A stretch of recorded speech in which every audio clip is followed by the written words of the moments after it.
This is the Human Action Podcast, where we debunk the economic, political, and even cultural myths of the days. Here's your host, Dr. Bob Murphy. George, welcome to the Human Action Podcast. Thanks, Bob. Glad to be here. So I had come across your article on Mises.org recently talking about Thomas Paine, who's been one of my heroes for a while and probably going back to undergrad days at the very least. And I thought, hey, let's bring this guy on to talk about it. So before we dive into the particulars of Paine, can you just give a little background? Like, how did you become such a fan of the man and a scholar of his output?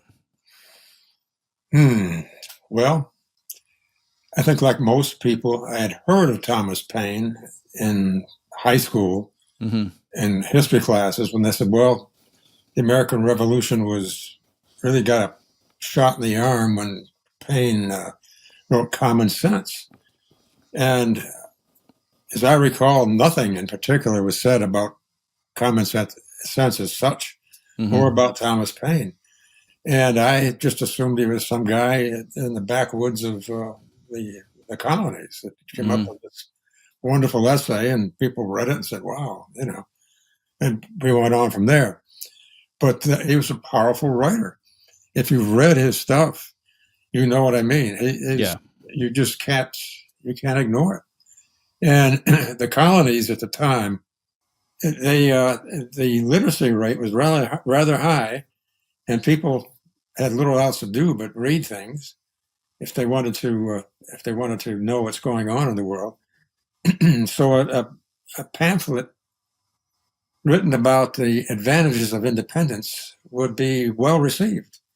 And Paine wasn't just saying, well, it's a good idea to be independent from England. He did say that, but it was actually a call to action. He said, we can do this.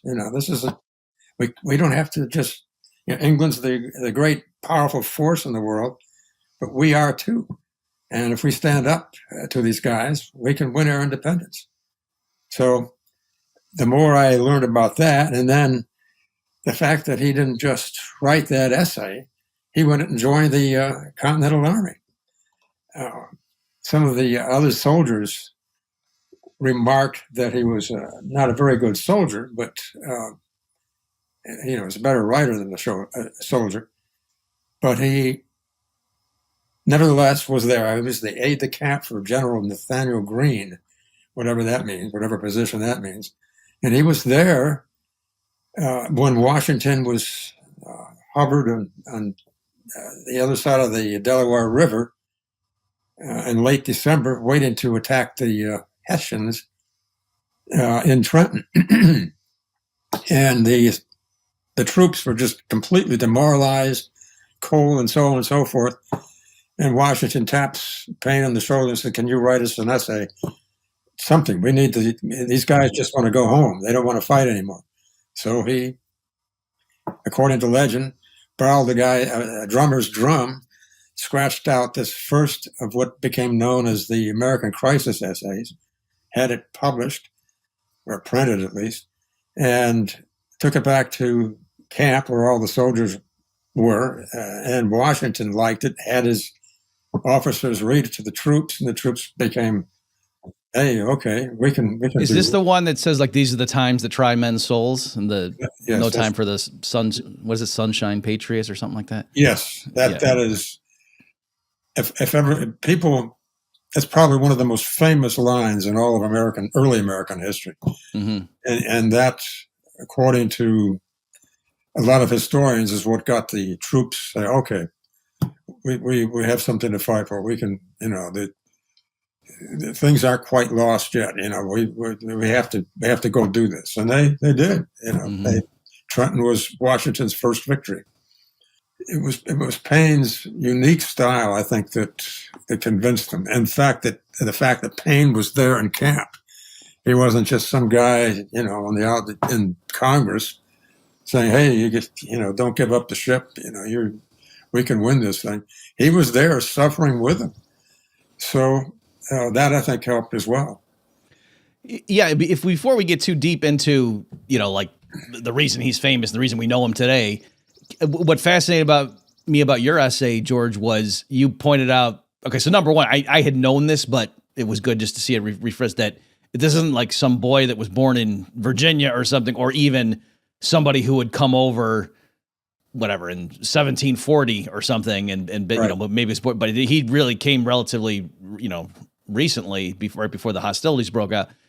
But also the thing that I didn't know is one might have thought, wow, a guy like that with a golden pen, I mean, he must just have had a blessed life and just gone through and had nothing but victory, because what and actually, no, that wasn't the case. Not the case at all. If you wanted to find a complete failure, it would be Thomas Paine.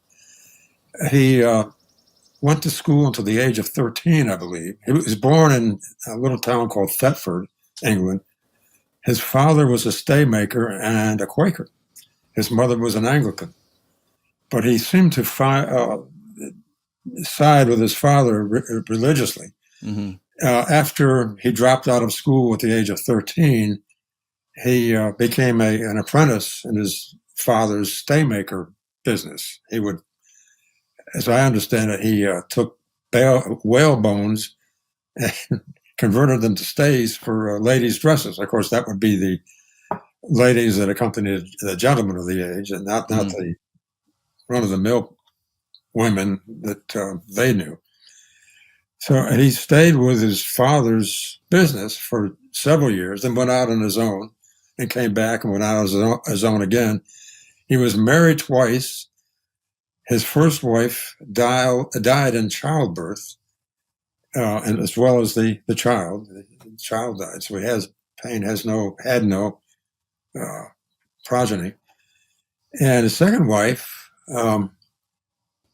he wasn't actually divorced. They separated following Paine's visit to London to try to convince the Parliament to give raises to tax collectors.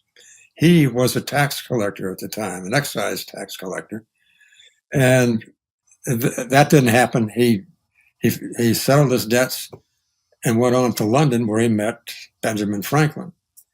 And Franklin was extremely impressed with Paine's debating and reasoning ability.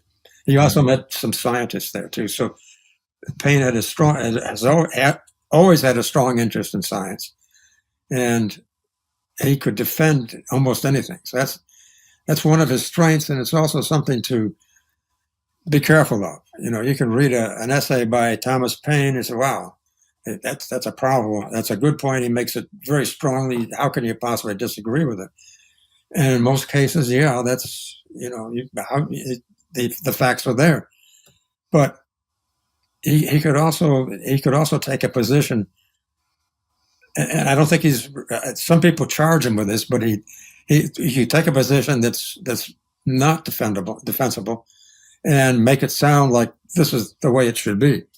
Anyway, if I could stop you, George, it's just ironic that you're saying that. The reason I'm smiling is because like I said, in undergrad is when I really got fascinated with him. I knew of common sense and whatever, but right. I got into the Age of Reason, and I was like, wow, this guy, he wrote on and the Rights of Man and all that stuff that right. Maybe we'll get into in a moment here. But my roommate also, like, for something he was doing for his political science class, picked something from Paine, and my roommate was more conservative, so he was more on the Edmund Burke side of the French Revolution question, and he showed me some argument that Paine made that, you know, it was very stridently argued, but it was nonsense. You know what I mean? But it was very eloquent. And so I realized, like, oh yeah, if Paine wanted to, like, he wasn't afraid to throw a BS argument at you, but he did it with such, you know, pizzazz that it was like, wow, that was impressive. When you think about it, no, that's a terrible argument.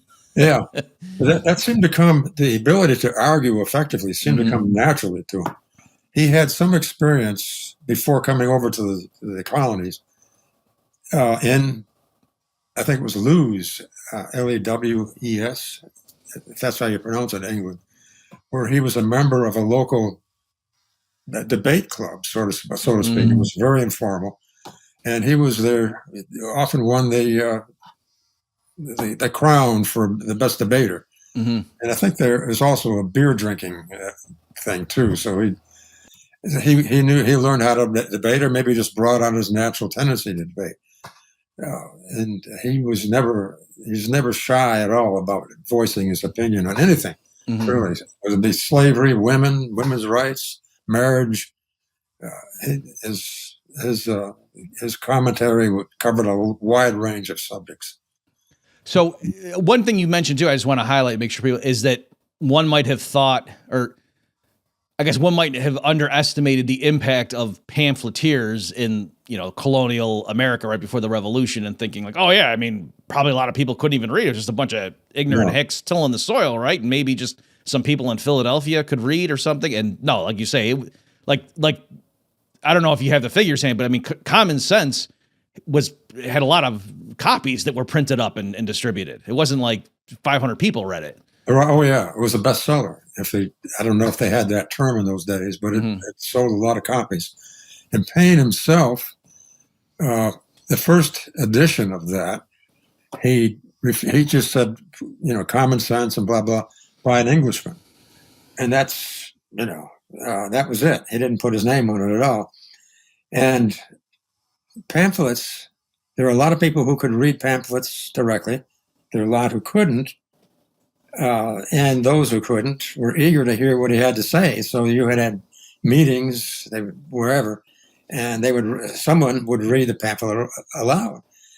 And so that communicated to a lot of people just what was going on with what had been the start of the American Revolution, particularly following the Pyrrhic victory at Bunker Hill, the British Pyrrhic victory. Mm-hmm. And they said, "What are we fighting for?" That's and this his pamphlet initially just was very moving to a lot of people, and it was like it was a good fight type thing. Mm-hmm. Well, here's why we're fighting. We don't want to be governed by these guys anymore. One of his lines, I think, was, does it make sense for an island to be in charge of a continent? Right, right. Yeah. So he had a lot of lines like that. I mean, you could offer rebuttal to it, but they were willing to accept his arguments for the most part. Now, people like John Adams was one of Paine's great detractors. Yet, on the other hand, he would say things like, well, I think he's famous for the line that said, without the pen of Thomas Paine, the sword of Washington would have been raised in vain. Little poem there. Mm-hmm. I mean, that's probably true. When you look at all what he wrote and what he did and how he influenced. If they had lost, going back to what I mentioned about the Trenton invasion, if he hadn't written that, if he had been discouraged and said, I'm going back to Philadelphia, which was close at hand, who knows? I mean, the troops were freezing cold. Someone else might have tried to write something or speak to them. No one was as eloquent and as moving as Paine. He was like a good coach in a sense. It wasn't just his arguments. The arguments are strong, but he was able to motivate them to get them moving. And that's what they needed to do. I said, look, you guys are tired, hungry. You're not being paid well, if being paid at all. We've been chased out of New York. We've had casualties. You're hurting. Blah blah blah blah blah. Still, let's get to it. We can't quit now. We're too close. We can do this. Mm-hmm. And one thing that I don't know how much detail I want to get into. Washington had a spy. I think his name was John Honeyman, who helped him assess the condition of the Hessians they were the German mercenaries who occupied Trenton. And he knew that the Hessians liked to celebrate Christmas in a kind of a drunken manner. And that on the morning, December the 26th, the morning following Christmas, they would be hungover. They would be sleeping off a hangover. Mm-hmm. It'd be a perfect time to attack. So that you had that information. And I think that was passed on to the troops as well. Said, we're going to catch these guys sleeping, literally. Mm-hmm. And we can, if we leave now, it was the middle of the night, whatever it was, just before, actually they left before midnight, I think, across the Delaware, and they had that famous picture of Washington standing up on the boat. And they marched 9 miles, I think it was, to Trenton. And pulled off the surprise and the victory. So, and it was the first military victory of the war. So that was a point of celebration. And Paine had the information Washington had, plus Paine's essay, I think, helped carry on the war. Right. And he continued to write. As you know, the American crisis essays went on. He wrote those until the very end of the war. So, and yet, today, if you name the founders of this country, many people would not mention Thomas Paine. A lot of people never heard of him. Right. I do. If maybe we could postpone, because I have a theory as to partly why that might be, but we need to cover more ground. So maybe let's remember at the tail end of this to try to come back to why that might be. So so you mentioned something too that when I was younger and started learning more of his biographical details, I realized, because like Thomas Jefferson's an amazing writer and a student of history and whatever, but he's not shivering in the cold fighting the British. And, same like James Madison. And Washington is a great military, but it's not like you remember all the great essays that George Washington cranked out. So that's what's interesting with Paine, is that he was both like the theorist and the practitioner, right? Notwithstanding, his soldierly capabilities. I don't know that he was a sharpshooter or something, but is this a time maybe would it be appropriate like to jump ahead to he also played had a lot to do with the French Revolution? Almost. Let me mention one thing here. Okay, sure thing. Trying to tie all this together. I read this somewhere, one of his biographers, and I cannot find it again. But this phrase, when the British fired Thomas Paine, it cost him his marriage, but it cost the British their American colonies. Huh.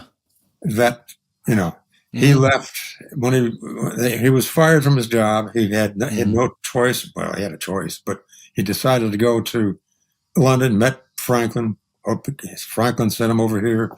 He wrote Common Sense, and then the crisis essays, and he was influential with the Continental Congress and so forth.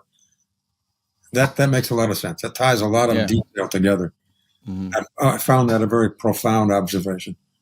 And maybe, instead of us being mad at his wife, she could say, no, the man I married, you're better than asking for a tax hike to pay tax collectors. Go across the ocean and make something of yourself. I know you're better than this. And he did, by God.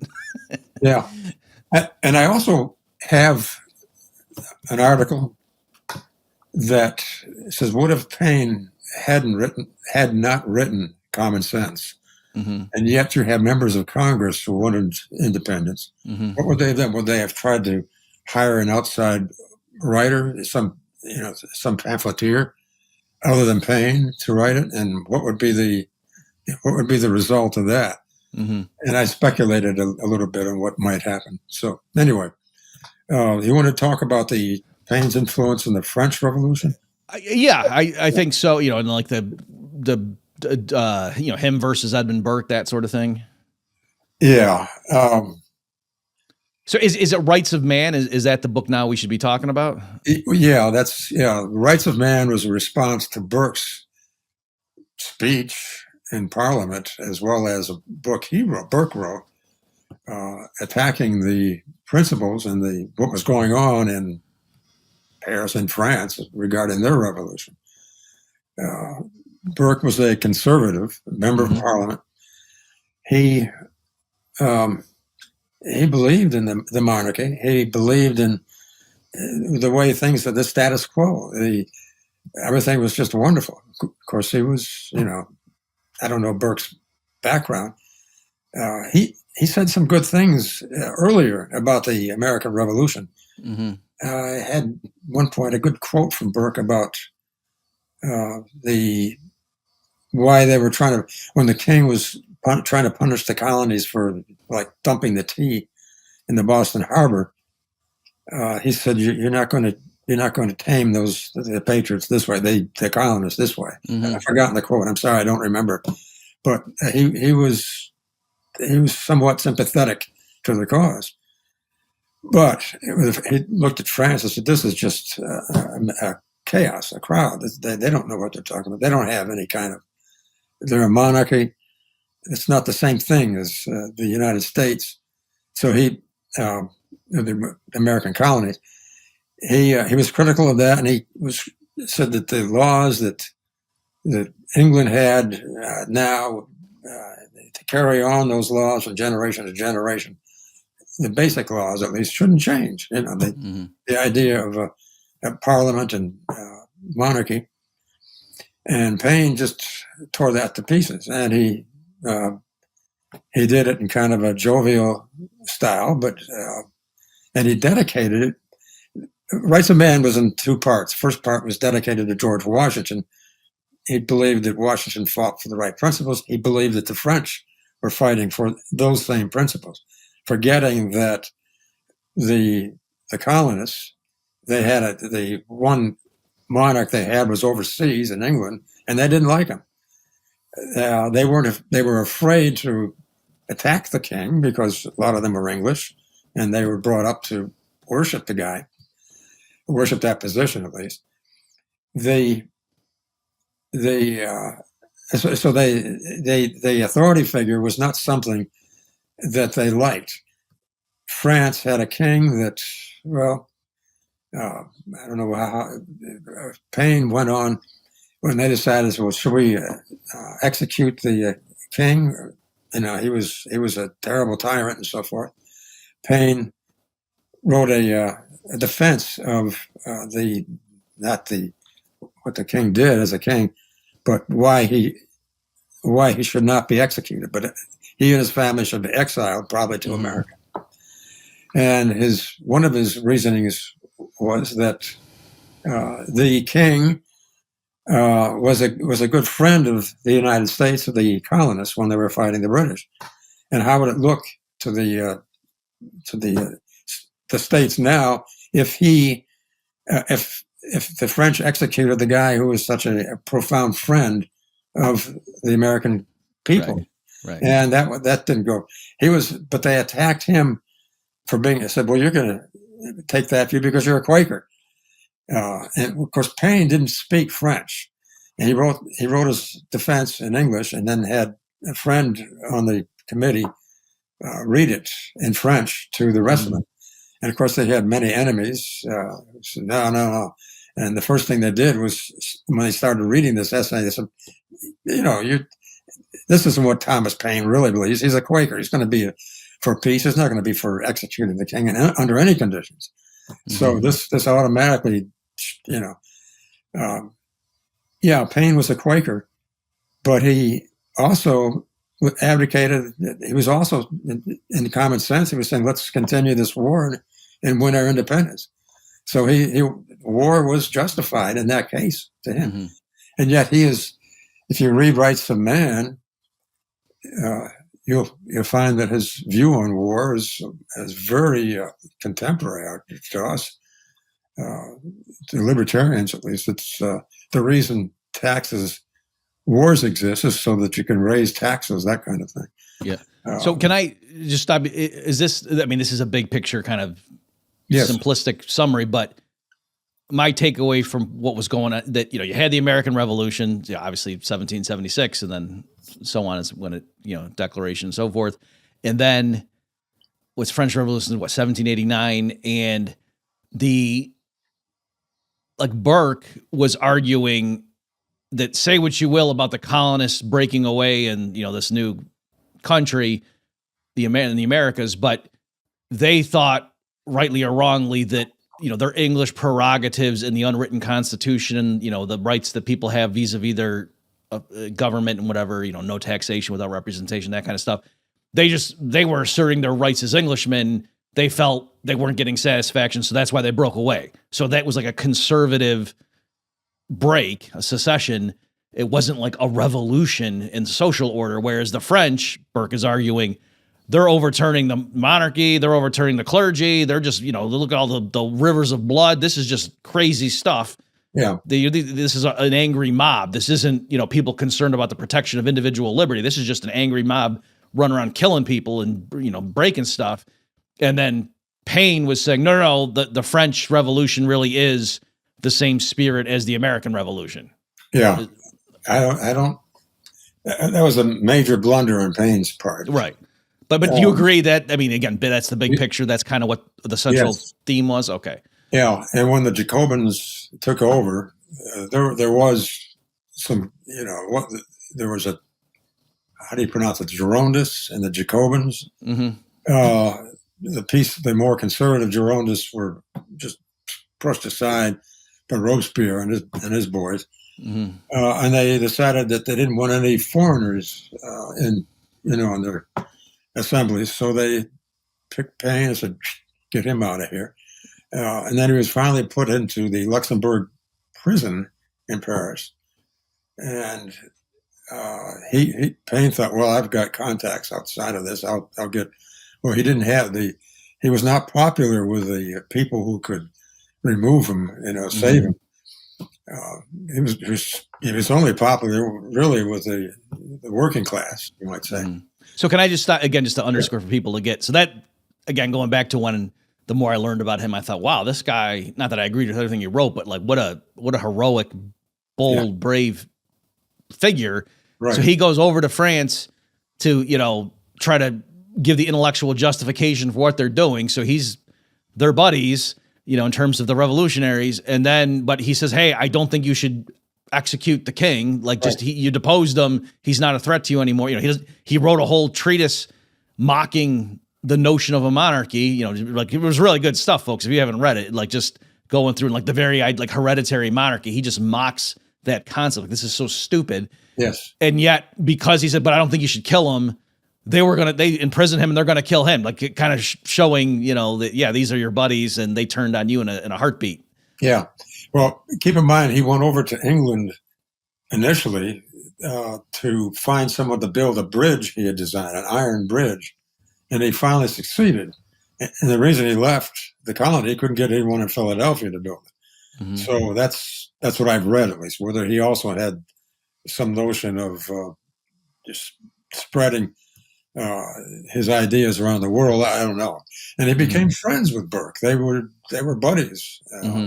So, and it was only Jefferson was in Paris at the time that Paine was in England with Burke, and Paine and Jefferson were exchanging letters, and Paine would share some of those thoughts, at least, or the letters, with Burke, and Jefferson was looking at the formation of this French Revolution, and Burke was horrified at what was going on. He said, I'm going to write about it. I'm going to let it be known. And he stood up in Parliament and critiqued the revolution. He also wrote the very well known to conservatives, at least, treatise, if you want to call it that, criticizing the French Revolution. So, and that became a break. And then Paine, of course, and Rights of Man attacked the Burke position. Mm-hmm. And then that was the first installment of that. And then in the second Rights of Man Part 2, he went on to develop it even further. Mm-hmm. And that, I would say, like, so I'm now, I don't know what your position, George. I'm an anarcho-capitalist in the Rothbardian traditions. So, but in terms of like old school minarchism, like a night watchman state, like you've got Ayn Rand, Frederick Bastiat's The Law is pretty good on that. But also the rights, Thomas Paine's The Rights of Man, I thought was a pretty good exposition of that, that people have natural rights and they can delegate it for practical reasons to some third party. But like, that's where legitimate government comes from in that, treatise that he's writing there, that people have these original rights that they delegate just because you can't defend yourself from a foreign army, that kind of stuff. Right. If you read Rights of Man and other Paine writings, you can very easily find source material for anarchism. Mm-hmm. And I've read your book, Chaos Theory, several times, and other things as well. But he says, essentially, whatever government claims to do, society does on its own. Mm-hmm. And government amounts to nothing more than an imposition on society, which, is the world without government, conceptually. And what do we need it for? Well, he never goes further. I mean, he's really attacking his other positions where he said we need a government to do those things which we can't do on our own, or which it is inconvenient to do on our own, or whatever. I said, but even as it's in its best state, and this is one of the quotes in Common Sense, a government is a necessary evil. Yeah, I just looked it up, George. So society in every state is a blessing, but government, even in its best state, is but a necessary evil. In its worst state, an intolerable one. Right. Yeah. Of course, I would say it's an unnecessary evil. Right. But I think you would too. At least government as it exists, and he's right, like what we mean by that term. Yeah. He qualified it. So I think that's one of his stronger, legitimate arguments in his critique of government. And if you look, one of the footnotes in Rights of Man, I think it was in part 1, but it might be part 2, I'm not sure. He says something to the effect of, you can scarcely touch on any subject without alluding to some corruption in government. And as a footnote, he was talking about something else entirely in the text, but he comes back and says, keep in mind that government is corrupt, and that's, of course, it's corrupt. To look at the very nature of government, it's, well, you know all that. So, anyway, what he did, and this is a couple of things about Paine. He remembered what he wrote. He could quote things verbatim. I don't know how really if he could do everything he wrote that way, but he was known for remembering very closely, at least, the things he put down in writing. And he wrote quite a bit, as you know. And just one indication of his the power of his intellect, when he was imprisoned in the Luxembourg, and after the Robespierre took over and started executing people, he wrote the first installment of Age of Reason. He did not have access to a Bible, and if you've read that essay, book, whatever you want to call it, it's incredible. People who consider themselves very religious and Christians, they read it. They have not said, "Oh, he's got that all entirely wrong" or anything like that. I haven't read a rebuttal of it. Maybe you have. If you're a Christian, you can say, "Well, we take these things on faith." But, he's just wrong. Period. But I think he has his own. Teddy Roosevelt, one of his famous remarks on Paine was, he's a filthy little atheist. He was not. He made that clear. Paine made that clear in the opening of the first installment of Age of Reason, that he was not. That he believed in he said that, I believe in a creation, by which he meant all of reality. You can see it yourself. It doesn't depend upon that. It doesn't depend upon the will of man to have it published or anything like that. This is it. You can see it with your eyes. And that's what he believed. And he did not believe in the what we call organized religion of any faith whatsoever. And he said, you said your part in defending your religion. I'm going to say my part. But yet, and his views were not by all, it was strange or unique in that period of time. That Jefferson had his own version of the Bible. Other philosophers had things that were critical of the concept of God and so forth. And Paine just went on. Paine accepted he didn't go into more. His view has been classified as deism. Right. That's what I was going to say, that if we had to pick a term, that would be. Yeah. So he believed in a God, showing Teddy Roosevelt's statement doesn't really work. It doesn't work at all. I guess too, it was, would you agree? I think he went so far as to say, like, it offended him, like the notion of revealed religion. Like, you're telling me this being creates the whole universe and we can see the majesty and the intricate inner workings, and then we're going to rely on some stories written by shepherds 2,000 years ago with all kinds of crazy stuff happening. That doesn't, come on, that's ridiculous. I think that was, Yeah, he said, why should we believe this? This guy said he saw this, that, or the other, and it makes no sense. why should we believe it?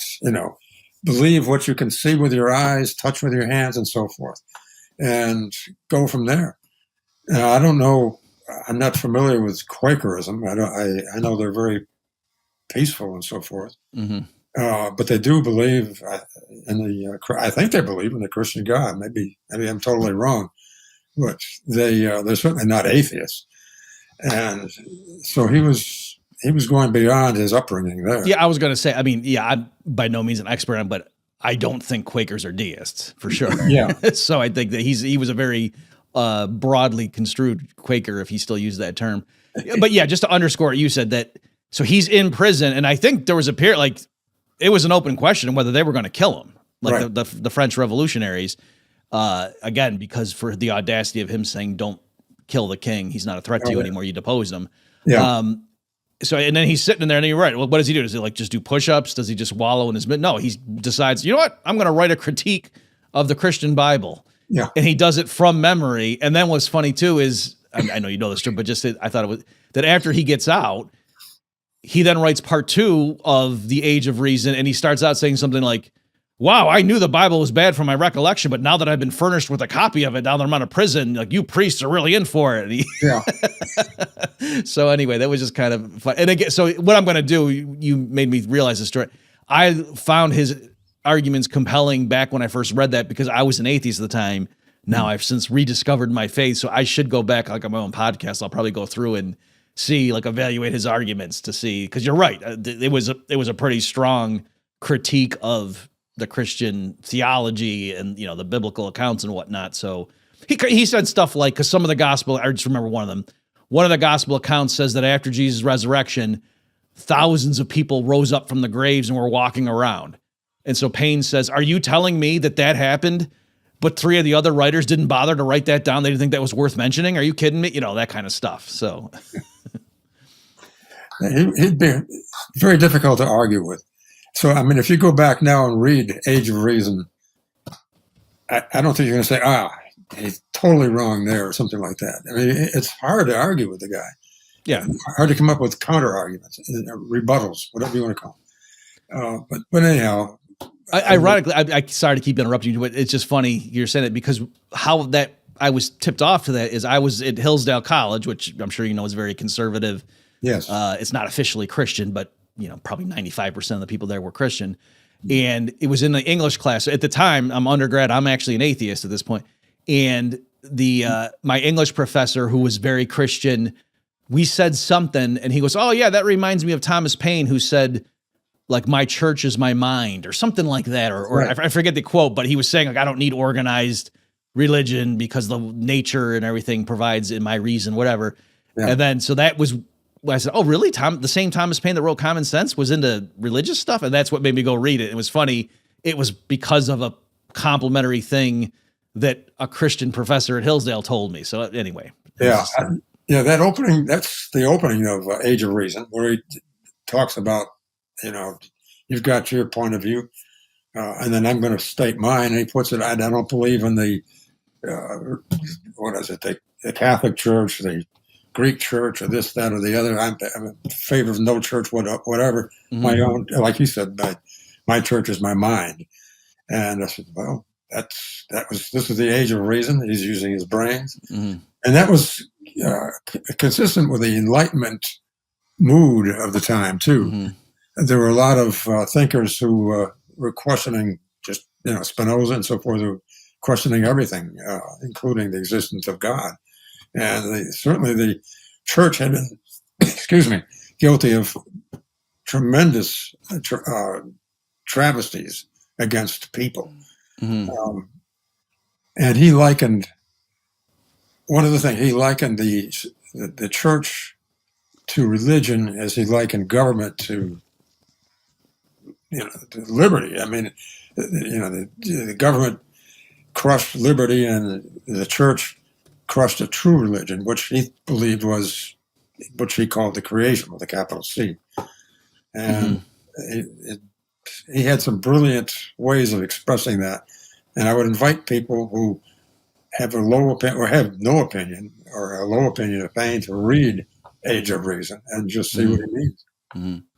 Well, in the time we have left here, George, maybe can we revisit that question we raised that, yeah, if you ask people, list the American founding fathers, and they started rattling it off, I doubt many people would mention Paine, even though, like you say, there's many respected people from the time that, his contemporaries who would have said that, yeah, the existence of the United States, it's not obvious that they would have won the revolution had it not been for Paine. Yes. And the fact that he fought and so forth, it wasn't just that, he was some guy writing essays. So I have some theories myself, but I'm curious, what do you think? Why is that? Two things. Mm-hmm. At the end of the war, a friend of John Adams, and who herself was well known as a playwright and a poet, Mercy Otis Warren, she wrote a comprehensive 3-volume history of the American Revolution. Mm-hmm. And that was the first, as far as I know, the first such thing written about the American. After the war and the Americans were victorious, she wrote that they had asked, someone in Congress had asked Paine if he would do it, and he turned it down for whatever reason. Mm-hmm. Maybe he would post. He said, "Well, I'll get around to it someday." But she jumped right in. She wrote that, and Thomas Paine was literally a footnote, only a footnote in that 3-volume thing. He played almost no role. And then, of course, so that tended to minimize his public publicity. And then, of course, Age of Reason. Mm-hmm. There's a strong movement, I think, about the time that reached the American states, a revival, so to speak, of religion. And here comes this Age of Reason from Thomas Paine to, that didn't go over well. When Thomas Paine died in 1809 in the States, in New Rochelle, New York, I believe, his funeral was attended by 6 people. 6 people, none of them VIPs, not even Jefferson came to his funeral. And they were buddies when he came back to the States after exiting France. They were close friends.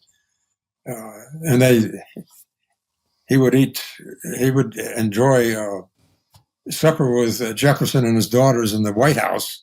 And sometimes one of the Federalists would be there, a congressman or something. And they were just shocked that Paine would be so familiar with the president of the United States. Paine, Jefferson was just a good friend. Anyway, Paine had 6 people at his funeral, none of them VIPs. When Franklin died, he had 20,000. I mean, that's just, Franklin, is he a founder? I guess, certainly.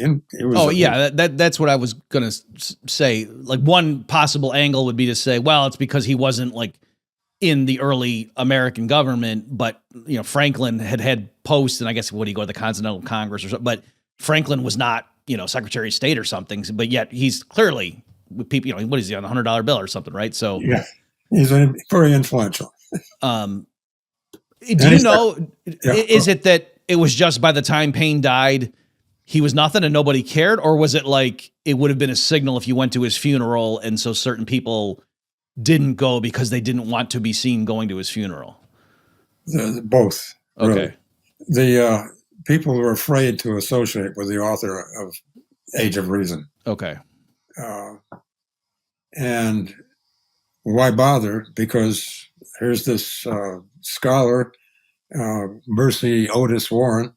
She wrote this wonderful history of the American Revolution, and Paine was nothing, Yeah. So, and they just, well, I was going to say that was my theory too, the religious ones, because for folks, if you don't, it's not enough to say, well, but I mean, Thomas Jefferson also, he's got some stuff he wrote in his diary that was kind of quite, but Paine's, I mean, when Paine took a hammer to something or, an axe, he didn't screw around. So the Age of Reason, just like in the Rights of Man, he mocked monarchy.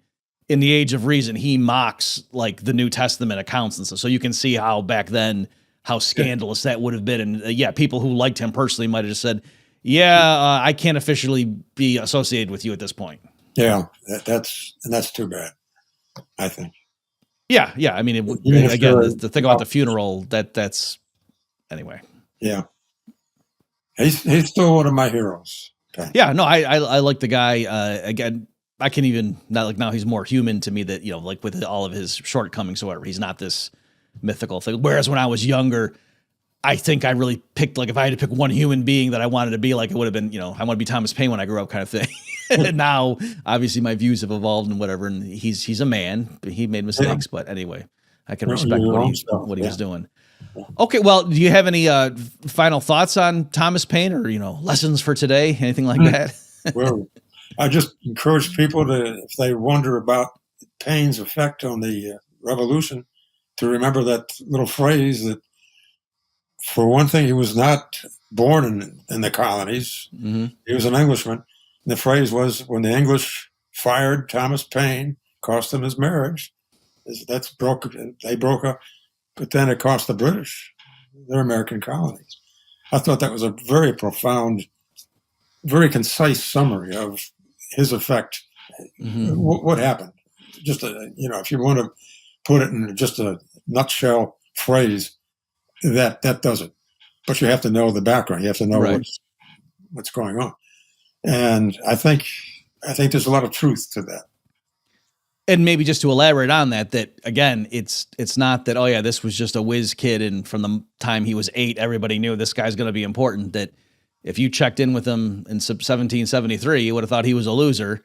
Oh yeah, and look what he went on to do. So don't give up, kids. Yeah, and one other little thing, when he said, "Okay, I'm going to get on a boat and sail to the colonies and have this letter from Franklin in my hand, and I'm going to become a school teacher, do some good things." He almost died. I mean, it took him 6 weeks after he arrived in Philadelphia before he could get out of bed and move around. Oh yeah, I forgot that was in your essay. I forgot about that. Yeah. Yeah. I mean, so he had to be carried off the ship. I mean, that's how weak he was. Yeah. So things weren't, and he finally got a job. Well, we can go into that.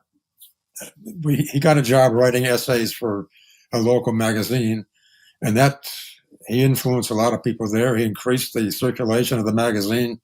So that showed that, he's got this power of the pen.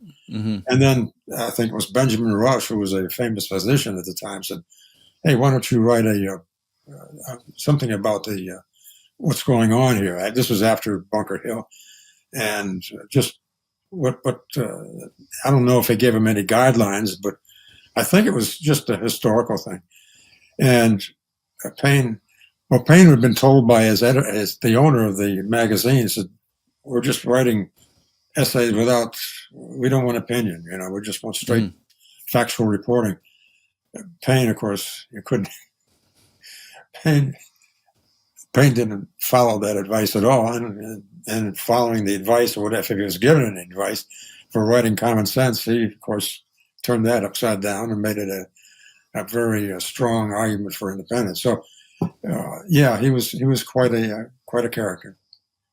Well, we got to stop there, folks. My guest has been George Smith. George, we'll link to your essay. I know you've written another one too, so we'll link to all your stuff at the show notes page, folks, who want to read George's writings on Paine.